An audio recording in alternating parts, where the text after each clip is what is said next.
33 काव्य हमारे हो चुके हैं। आइए 34 नंबर के काव्य को समझेंगे। सबसे पहले काव्य को ही समझेंगे, ठीक है। 34 नंबर का काव्य कल्याण मंदिर स्तोत्र का।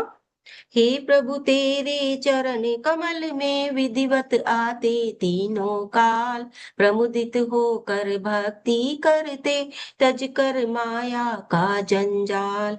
धन्य धन्य वे प्राणी जग में जो करते पूजा तेरी, आराधन कर पात पद्म की मेटे भव भव की फेरी।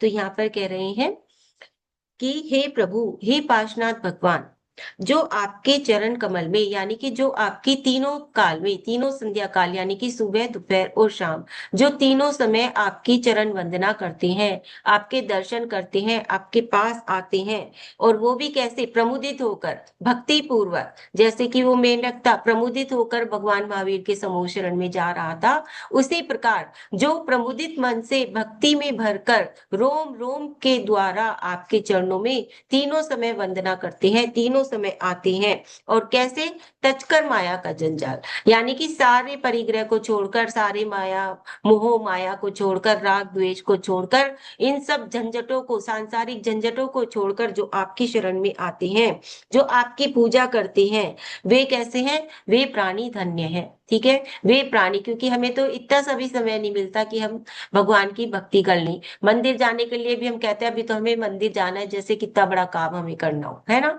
तो इसलिए मतलब प्रमुदित मन से नहीं जाते कि नहीं हम भगवान आपकी पूजा करने आ रहे हैं, नहीं, बस एक ड्यूटी की तरह कर रहे हैं कि अभी तो हमें मंदिर भी जाना है, अभी तो हमें ये भी करना है, वो भी करना है, ऐसे नहीं, ड्यूटी की तरह नहीं, प्रमुदित मन से ही जाएं। चाहे हम 10 मिनट के लिए ही जाएं, प्रमुदित मन से जाएं, उसको कर्तव्य समझ के नहीं जाएं, उसमें भक्ति पूर्वक जाएं, अपने रोम रोम को खिलाकर जब हम जाते हैं भगवान की शरण में, तो वे प्राणी, उनको कह रहे हैं कि वो प्राणी धन्य है जो इस प्रकार से जाते हैं। ठीक है, और जो आपकी पूजा करते हैं तीनों संध्या कालों में, तो वो क्या करते हैं, वे आपके पद्मों पाद पद्म की आराधना करके वही लोग इस संसार से मतलब दूर होते हैं, यानी कि इस भव भव से वह क्या कर देते हैं, इस भव भव के जो फेरा है, जो हम 84 लाख योनियों में भटक रहे हैं, उसको जो हम ये जन्म मरण के उसमें फंसे हुए हैं, उन सबको क्या करते हैं, दूर कर देते हैं, इस जन्म जन्म के इस भव भव के फेरे को दूर करके और मोक्ष सुख को प्राप्त कर लेते हैं। ठीक है, देखिए खाली सिर्फ भक्ति से, सिर्फ दर्शन मात्र से, सिर्फ पूजा करने का ही इतना बड़ा फल बता रहे हैं। और अगर हम और ज्यादा चीजें करने लग जाएंगे प्रमुदित मन से, भावों से, भावों के द्वारा, तो हम न जाने कहां से कहां पहुंच जाएंगे। ठीक है, ये जो काव्य है भूत पिशाच पीड़ा तथा शत्रु भय नाशक काव्य है। यानी कि भूत पिशाच की बाधा हो रही हो, राक्षस डाकनी शाकनी शत्रुओं का भय हो, तो उन सब के निवारण के लिए काव्य नंबर 34 करना चाहिए। ठीक है, व्यंतर देवों द्वारा उपसर्ग, टोना टोटके की बाधा आदि, किसी का कहीं जैसे कहते हैं चौराहे पर पैर आदि पड़ गया, या इस तरह से जो भी बाधाएं हैं, तो उन सबको दूर करने के लिए हम काव्य नंबर 34 करेंगे। रिद्धि और मंत्र की जाप और काव्य साधना इसकी ऐसे करनी है। रिद्धि है ओम ह्रीम अरहम नमो उंजी अस्सा तय खड़म नमः। मंत्र ओम नमो भगवते भूत पिशाच राक्षस बेतालान ताड़िये ताड़िये मारिये मारिये स्वाहा। ठीक है, रिद्धि मंत्र की जाप करनी है, काव्य पढ़ना है, 23 दिन 23,000 जाप आपको पूरी करनी है। ठीक है, और ये क्योंकि जिसको बाधा है वह तो नहीं कर पाएंगे, ठीक है ना, तो इसलिए उनके कोई और परिवार का सदस्य कोई भी उनके लिए कर सकता है। अगर वह खुद कर पाए तो बहुत अच्छी बात है, नहीं तो फिर कोई भी परिवार का सदस्य करे। और जो आगे जाप करते हुए साधना करते हुए मंत्रित पानी रख ले, यानी कि प्राशुक किया हुआ निवाया पानी और उसके अंदर छोटी इलायची के दाने, इस तरह से, और फिर वो पानी उनको रोगी को पिलाएं तो उन्हें आराम पहुंचेगा। इसमें द्रव्य अक्षत लिया है, तो अक्षत अर्चना भी कर सकते हैं। अक्षत छेपन करते हुए श्री पार्श्वनाथ भगवान का स्तोत्र, जो पार्श्वनाथ स्तोत्र है नरेंद्रम फणेंद्रम वाला, या फिर ये काव्य, यही वाला काव्य 34 नंबर का 23 दिन तक डेली 23 बार आपको पढ़ना है। या तो स्तोत्र पढ़ लीजिए या ये काव्य पढ़ लीजिए और सामने पानी रख लीजिए और वो पानी उस रोगी को पिलाते रहिए 23 दिन तक, तो आप वह इन बाधाओं से दूर हो जाएगा। चावल के आटे को मंत्रित करके, ऐसे ही चावल का आटा पीस के रख लीजिए सामने, जब भी मंत्र जाप आदि करें साधना करें तो वो मंत्रित हो जाएगा आपका आटा। फिर उससे उनके ऊपर उतारा कर दीजिए, यानी कि नजर उतार दीजिए। ठीक है, और फिर उतार कर वो आप चौराहे आदि पे या कहीं भी ऐसे रख सकते हैं। तो द्रव्य अक्षत हो गया, दिशा वायत, समय ब्रह्म मुहूर्त, आसन काला, माला कमलगट्टे की, रंग काला, 23 दिन 23,000 जाप, भम बीजाक्षर, स्विच वर्ड है नमो विठो सही पत्ताणम, चक्र है सहस्त्रसार, भावना है मेरा आभा मंडल बहुत मजबूत है। देखिए, जब जिसका आभा मंडल मजबूत होता है उनको इस तरह की कोई भी बाधा नहीं सता सकती। और जो कमजोर होता है, जिनका आभा मंडल कमजोर होता है, जिनका मतलब कहीं ना कहीं ब्लैक ब्लैक होता है, तो उनके अंदर इस तरह की बाधाएं बहुत जल्दी से निगेटिविटी प्रवेश कर जाती है। ये सारी निगेटिविटी है, ठीक है। तो ये सारी चीजें प्रवेश कर जाती हैं, तो इसलिए हमें अपने ऑरा को क्या करना चाहिए, हमेशा अपने ऑरा को क्लीन भी करते रहना चाहिए और ऑरा को लॉक भी करते रहना चाहिए। और ऑरा को क्या है कि उसको बिल्कुल सही रखना चाहिए। उसके लिए 7 चक्र हैं, हमें हमेशा अपने 7 चक्रों की साधना करते रहना चाहिए। 7 चक्र की क्लास पहले भी लग चुकी है, और अगर आगे भी सीखना चाहेंगे तो आगे भी लगा देंगे। वैसे तो सभी जानते हैं 7 चक्रों के बारे में। तो हमारी जितनी भी बीमारी है वो भी 7 चक्रों के द्वारा ही हमारे भीतर प्रवेश करती है। और इस तरह की जो बाधाएं हैं, वह भी हमारा आभा मंडल जब कमजोर होता है तो तब वह चीजें हमें ज्यादा सताती हैं, या फिर हमारा कर्म का ही ऐसा उदय है, तभी इस प्रकार की बाधाएं सताती हैं। ठीक है, तो उन सब के लिए ये चीज है। क्लीजिंग मैंने बताया ही है कि अपनी ऑरा को क्लीन करते रहें। तो वो क्लीजिंग कैसे करें, एक दो छोटे छोटे टिप्स बता देती हूँ। नमक हाथ में लीजिए, सेंधा नमक मुट्ठी भर के, ठीक है, अपने ऊपर से उतारा करके, और या तो फ्लश कर दीजिए या फिर किसी पानी में डाल दीजिए। ठीक है, बाल्टी पास में रख लीजिए, उसमें डाल दीजिए, फिर उसको फ्लश आउट कर दीजिए। या फिर डायरेक्ट उसको क्या कहते हैं, वॉश बेसिन में ऐसे मुट्ठी बंधी, ऐसे उतारा, ऐसे कर दिया, टोंटी चला दी और धीरे धीरे हाथ खोल दिया, तो वो सारा पानी के साथ आपका बह जाएगा। ऐसे भी कर सकते हैं। ठीक है, तो इस तरह से अपने ऑरा को आप क्लीन कर सकते हैं। या फिर नमोकार मंत्र पढ़ के, और जो बाती से उतारते हैं नजर आदि, वो सभी को पता है कैसे नजर उतारते हैं, तो वो भी कर सकते हैं। एक गिलास लीजिए, उसमें पानी भर लीजिए, सुबह ही सुबह अपने ऊपर से उतार कर पूरा, और छज्जे से मतलब बाहर फेंक दीजिए, अपने घर से बाहर कहीं भी खड़े होके, और देखना नहीं है, बस उतारा और डाल दिया। जैसे बालकनी में खड़े हुए उतारा और बस नीचे सड़क में फेंक दिया। सुबह सुबह कीजिए, क्योंकि तब कोई चलता सड़क पे नहीं होता, नहीं तो फिर क्या है, लोग बाग आ जाते हैं। तो इस तरह से ये भी एक बहुत अच्छा वो है, मतलब जल के द्वारा सबसे ज्यादा हमारा, हम अपनी नजर या ये सब चीजें उतार सकते हैं, अपनी क्लीजिंग कर सकते हैं। तो ये सब आप कर सकते हैं। ठीक है, तो इसमें क्या है, भावना मेरा आभा मंडल बहुत मजबूत है, तो बस अपने आभा मंडल को इसमें क्या करना है, मजबूत करना है। ठीक है, फिर उसके बाद है 35 नंबर का काव्य, जो मृगी, उन्माद, अपस्मार विनाशक काव्य है। बड़े बड़े रोग हैं ये सारे के सारे, तो इनके विनाश के लिए ये काव्य है। काव्य पढ़ेंगे सबसे पहले। हे मुनीन्द्र, मैं कई जन्मों से दुख उठाता आया हूँ, फिर भी कानों से ना प्रभुवर आप नाम सुन पाया हूँ। जो भी ध्यान लगा कर तेरा मंत्रोच्चारण सुनता है, विषधर विपदाओं का उसको कभी नहीं डस सकता है। देखिए, यहाँ पर भी वही कह रहे हैं, भक्ति की ही महिमा बता रहे हैं। पहले काव्य में भी भक्ति की पूजा की महिमा बताई, इस काव्य में भी भगवान की भक्ति की पूजा की महिमा ही बता रहे हैं। कह रहे हैं कि हे मुनीन्द्र, हे भगवान, मैं कई जन्मों से क्या हूं, दुख उठाता आया हूं। हमने पूर्व जन्म में भी दुख उठाए, इस जन्म में भी उठा रहे हैं, आगे भी उठाएंगे, है ना। तो दुख सुख तो चलते ही रहते हैं। तो कह रहे हैं, हे भगवान, मैं जन्म जन्म से दुख ही उठाता आ रहा हूँ। और क्यों, क्योंकि मैंने कभी भी आपका नाम नहीं सुना, और ना ही आपका नाम कभी लिया, ना आपका नाम का जाप किया, ना ही आपकी वाणी को सुना। आपका नाम मतलब आपकी वाणी को कभी भी मैंने नहीं सुना, और ना ही आपका मैंने ध्यान लगाया। ठीक है। तो इस प्रकार से, इसी वजह से मैं क्या करता आया हूँ, मैं जन्मों जन्मों से दुख उठाता आया हूँ। और कह रहे हैं कि हे भगवान, जो भी ध्यान लगाकर आपका मंत्रोच्चारण सुनता है, यानी कि आपके मंत्रों को सुनता है, आपकी वाणी को सुनता है, गुरुओं की वाणी को सुनता है, उनके मंत्रों को सुनता है, जैसे कि पार्शनाथ भगवान ने किसे सुनाया था नमोकार मंत्र, नाग और नागिन को, है ना।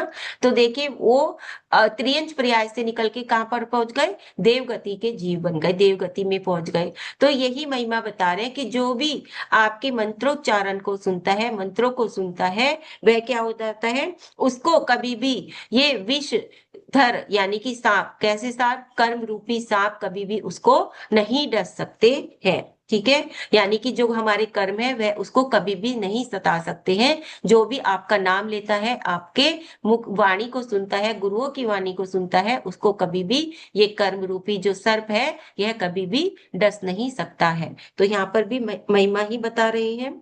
समस्या मृगी, ये बीमारी होती है बड़ी, उन्माद यानी कि पागलपन, अपस्मार यानी कि मिर्गी के दौरे पड़ना आदि, पागलपन, ये जितने भी असाध्य मानसिक रोग हैं, तो उन सबके निवारण के लिए, और इसमें डिप्रेशन भी आ जाएगा, जो कि आजकल की सबसे बड़ी समस्या बनी हुई है, डिप्रेशन, तनाव, है ना। तो उसके लिए भी हम ये काव्य करेंगे। चित भ्रम, यानी कि इल्यूजन में रहना, चित भ्रम की होता कुछ है और लगता हमें कुछ है, तो ये वाली स्थिति भी है ना, जैसे सांप को रस्सी समझना, रस्सी को सांप समझना, तो ये वाली स्थिति, तो ये सब चीजें हो तो तब हम ये काव्य नंबर 35 करेंगे। ठीक है, कैसे करना है, काव्य रिद्धि और मंत्र 180 दिन में 1.25 लाख जाप आपको पूरी करनी है, 180 दिन में। ठीक है, मंत्र है ओम, रिद्धि है ओम ह्रीम अरहम नमो मिज लिज णासे नमः। मंत्र ओम नमो भगवते मृगयुन मादा पस्मारादि रोग शांतिम कुरु कुरु स्वाहा। क्योंकि देखिए मानसिक रोग है, बड़े रोग हैं, तो इसमें ज्यादा समय लगेगा, इसलिए 180 दिन का समय लिया गया है। अगर आराम होता है तो आप इसको बढ़ा भी सकते हैं, लगातार कर सकते हैं जब तक कि आपको और पूरी तरह से आराम नहीं हो जाता। ठीक है, तो 180 दिन में 1.25 लाख आपको जाप पूरी करनी है। इसमें धूप द्रव्य को लिया है, और क्या कहते हैं, ओम की जाप करते हुए भगवान पार्शनाथ का ध्यान करें, धूप या अगरबत्ती जलाकर, क्योंकि ये एक तरह से मेडिटेशन है। ठीक है, नाम जाप भी कर सकते हैं भगवान पार्शनाथ का, और उनका ध्यान भी कर सकते हैं, सामने दीपक जला के और धूप या अगरबत्ती आदि जलाकर। तो उससे भी क्या होगा कि जो मानसिक, जो हमारा क्या कहते हैं अवसाद है, मानसिक जो दुख है, वह सारा का सारा दूर हो जाएगा। तो जो बहुत ज्यादा मानसिक तनाव में रहते हैं, मानसिक क्या कहते हैं दुख रहता है जिनको, मानसिक रूप से, शारीरिक रूप से कोई दुख नहीं है, लेकिन वो अंदर ही अंदर क्या होते रहते हैं, दुखी होते रहते हैं, है ना। तो उनके लिए भी ये वाला काव्य है, वो भी एक काव्य करें, भगवान पार्शनाथ का ध्यान करें, दिया जला के, धूप आदि जला के, तो उनको भी बहुत आराम होएगा। ठीक है, तो इस तरह से ही कर सकते हैं। दिशा इसमें नैकित्य है, समय ब्रह्म मुहूर्त, आसन हरा, माला चंदन की, रंग हरा या बैंगनी भी पहन सकते हैं, दिन 180, जाप संख्या 1.25 लाख, बीजाक्षर है ओम, जो कि आप मौन जाप भी कर सकते हैं और बोलकर भी जाप कर सकते हैं। ठीक है, स्विच वर्ड है नमो बल मण बलीनम, चक्र है सहस्त्रसार या फिर आज्ञा चक्र भी इसमें आ सकता है, क्योंकि दोनों हमारे इसी से रिलेटेड है। भावना है मेरा मस्तिष्क पूर्ण रूप से शांत और संतुलित है। ठीक है, मेरा मस्तिष्क पूर्ण रूप से शांत और संतुलित है। अब इसके लिए एक दो वो चीजें बता देती हूँ, जैसे उन्माद या पागलपन का अगर रोग है, चित भ्रम है, इसके लिए नींबू की गिरी निकालकर, जो नींबू आता है उसके अंदर जो बीज होते हैं, वो गिरी निकालकर धूप में सुखा ले, और फिर जो उन्माद का रोगी है उसके तकिए के नीचे रखें, तो उससे उनको शांति मिलती है। ठीक है, नींबू के बीज को निकालकर सुखा लीजिए, गिरी को, और फिर जो भी ये रोगी है उसके तकिए के नीचे रख देने से उनको शांति मिलती है। साथ ही साथ नींबू के रस का मस्तिष्क पर मर्दन करने से, यानी कि मस्तिष्क पे मालिश करने से पागलपन या ये जो भी परेशानी है ये मिट जाता है। घी और काली मिर्च पीने से जो ये बात जिसको गैस बनती है, बात बनती है, ये भी दूर होती है घी और काली मिर्च को पीने से। अजवाइन 2.4 ग्राम दाग आता है, दाग के साथ सेवन करने से चित्त भ्रम वाला जो रोग है, इल्यूजन वाला जो रोग है, वो मिटता है।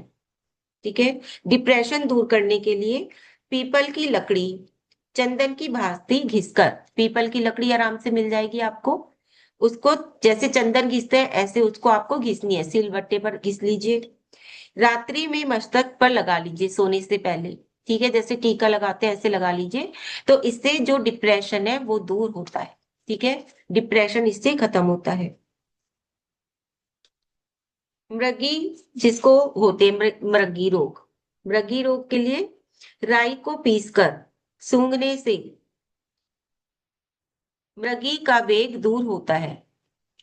मिर्गी जिसे कहते हैं मिर्गी के दौरे, राई को पीसकर सूंघने से मृगी का रोग दूर होता है, या फिर प्याज का रस सूंघने से भी ठीक होता है।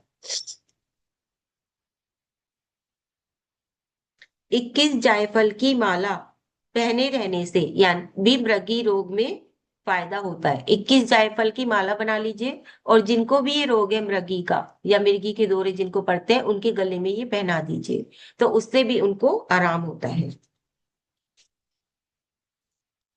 ठीक है, तो इस प्रकार से ये छोटे छोटे से नुस्खे हैं।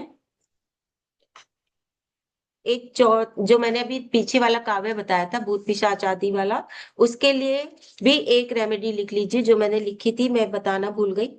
34 नंबर के काव्य के लिए लिख लीजिए, काली सरसों,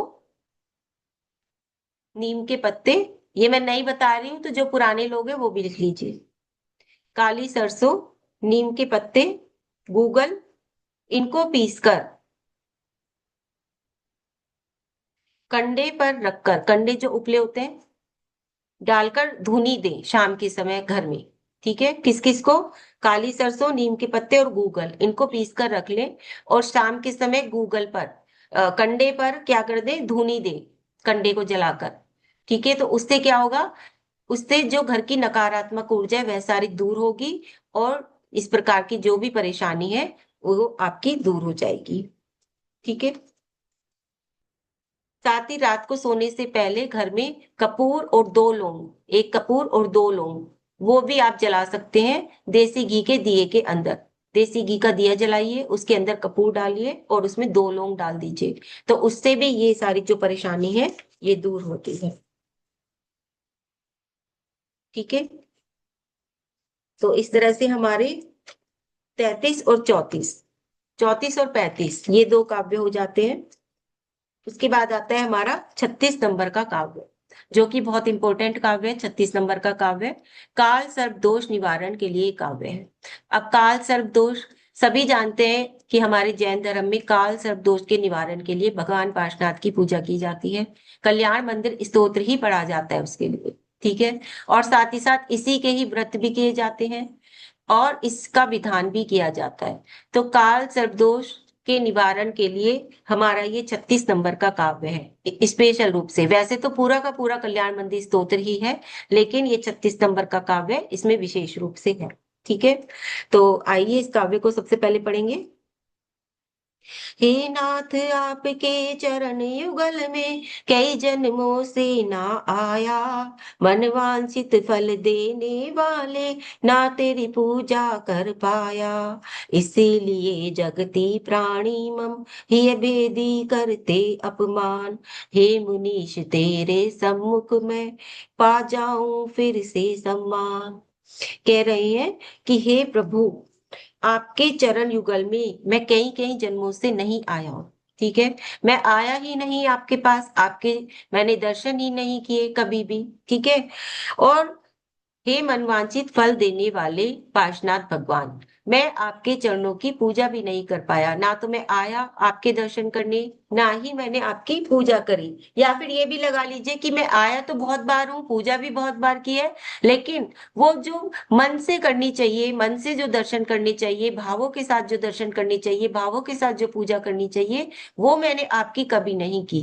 तो इसीलिए क्या हो रहा है, इसीलिए जो जगती है यानी कि जो संसार है ये बार बार क्या करता है, मेरा अपमान करता है। ठीक है, मुझे दुख देता है। ये पूरे के पूरे जो संसार के प्राणी हैं, ये क्या करते हैं, मेरे हृदय को भेदते हैं, मेरा अपमान करते हैं। तो इसलिए हे प्रभु, अब मैं आपके चरणों में आया हूं, ताकि फिर से मुझे उसी सम्मान की प्राप्ति हो सके। और अब मैं क्या करने आया हूं, अब मैं भाव पूर्वक आपके दर्शन करने आया हूं, भावों के साथ आपकी पूजा करने आया हूं, ताकि ये जो मेरे हृदय को भेदते हुए ये जो अपमान है, ये जो संसार के लोग मुझे दुख देते हैं, तो ये सारी चीजें मेरी दूर हो, मैं इन दुख से दूर हूं और मैं फिर से सम्मान को प्राप्त कर सकूं।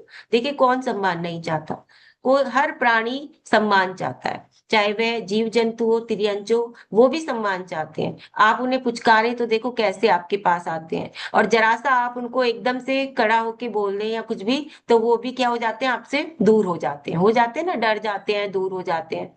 तो हर कोई सम्मान चाहता है, चाहे वह कैसा भी जीव जंतु हो। ठीक है, आप थोड़े से कबूतरों को दाना डालना शुरू कर दीजिए, पुचकारने लगे, तो वो डेली आपके पास आके वहीं उसी जगह उसी टाइम पे आके बैठेंगे, है ना।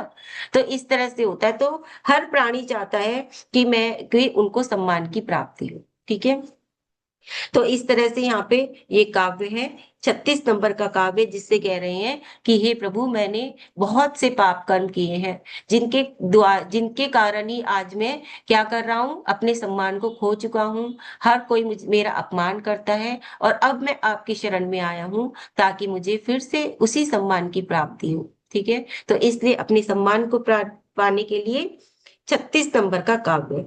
अब काल सर्प दोष के निवारण के लिए काव्य है, साथ ही साथ मित्र के भेष में छुपे हुए शत्रु, जो हमें लगता है हमारे मित्र हैं, लेकिन वो क्या है, वो धोखा देते हैं। और इसीलिए यही इसी काव्य में है कि जिनको मैंने मित्र माना वही मुझे धोखा देते हैं, वही शत्रु, वही मेरे हृदय को क्या करते हैं, यानी कि दुखी करते हैं। तो उन सब के लिए हम ये काव्य करें। रिद्धि और मंत्र के साथ आपको ये काव्य करना है। द्रव्य इसमें जल को लिया है, जलार्चना। ठीक है, अब इसमें क्या है, 81 रविवार, जिसके भी कुंडली में कालसर्प दोष है। ये कालसर्प दोष आपको कुंडली से ही पता चल जाता है कि कालसर्प दोष है या नहीं। जैसे कि मंगली दोष होता है ना, मांगलिक होते हैं बहुत से बच्चे, उसी तरह से कालसर्प दोष भी होता है, तो वो जन्म पत्री से ही पता चल जाता है। तो जिनकी भी जन्म पत्री में कालसर्प दोष है, क्या होता है काल सर्प दोष से, कि बहुत अड़चने आती हैं, हर चीज में अड़चने आती हैं, बहुत मुश्किल हो जाता है उनका जीवन। हर चीज उनकी एक तो लेट होगी, ठीक है, हर चीज में अड़चने, पढ़ाई में अड़चने, जॉब में अड़चने, शादी में अड़चने, जो भी उनके लिए, मतलब हर चीज उन्हें देर से मिलेगी, पूरा स्ट्रगल करके तब मिलेगी, कोई भी चीज उन्हें आसानी से नहीं मिलेगी, और ना ही उनकी परेशानियां कभी खत्म होगी। एक के बाद एक, या तो रोग आ जाएंगे, रोग गया तो पढ़ाई में कुछ दिक्कत हो जाएगी, पढ़ाई ठीक हुई तो जॉब नहीं मिलेगी, जॉब ठीक हुई तो शादी नहीं होगी, एक के बाद एक के बाद एक अड़चने आती रहेंगी। तो सोचो उनकी जन्म पत्री में काल सर्प दोष। ठीक है, तो उसके लिए क्या करना है, 81 रविवार संडे शांति धारा करनी है। भगवान पार्शनाथ के मंदिर में जाकर, जो भी भगवान पार्शनाथ है मूल नायक, उनके मंदिर में जाकर, और वो भी नंगे पैर। ठीक है, और अगर जो अभिषेक नहीं कर सकते वो अभिषेक देखें, 81 रविवार अगर महिलाओं की में है। ठीक है, तो एक तो ये इसका है। साथ ही साथ कल्याण मंदिर स्तोत्र के व्रत करें, इसके 44 व्रत होते हैं, तो वो भी करें उसी बीच में। तो 81 रविवार यानी कि 2 साल लग जाएंगे, तो आपके 44 व्रत भी उसमें पूरे हो जाएंगे 2 साल में। ठीक है, इसका इसका विधान भी कर सकते हैं, कल्याण मंदिर स्तोत्र का विधान। तो हर संडे, हर रविवार को जाके कल्याण मंदिर स्तोत्र विधान भी करें। ठीक है, और क्या करें, रविवार को नमक का त्याग करें, हर रविवार को नमक का त्याग करें, 9 साल तक, ये आपको 9 साल तक करना है। ठीक है, और 6 माह तक लगातार कल्याण मंदिर स्तोत्र का पाठ करें, ये भी कर सकते हैं, मतलब कोई भी चीज करें, एक करें। ठीक है, या तो विधान कर लें, जो 44 हर रविवार के विधान है वो भी आप स्थापना कर सकते हैं। 6 महीने तक लगातार कल्याण मंदिर स्तोत्र का निरंतर पाठ भी कर सकते हैं।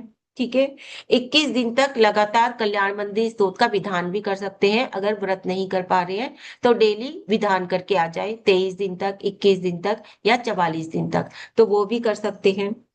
6 महीने तक ऊपर से नमक का त्याग, अगर आपसे हर रविवार को नमक का त्याग नहीं होता तो कम से कम 6 महीने के लिए जो हम ऊपर से, जैसे किसी दाल या सब्जी में नमक कम है तो ऊपर से डाल लेते हैं, तो उस चीज का त्याग करना है कि हम 6 महीने तक ऊपर से किसी भी चीज में नमक को डालकर नहीं खाएंगे।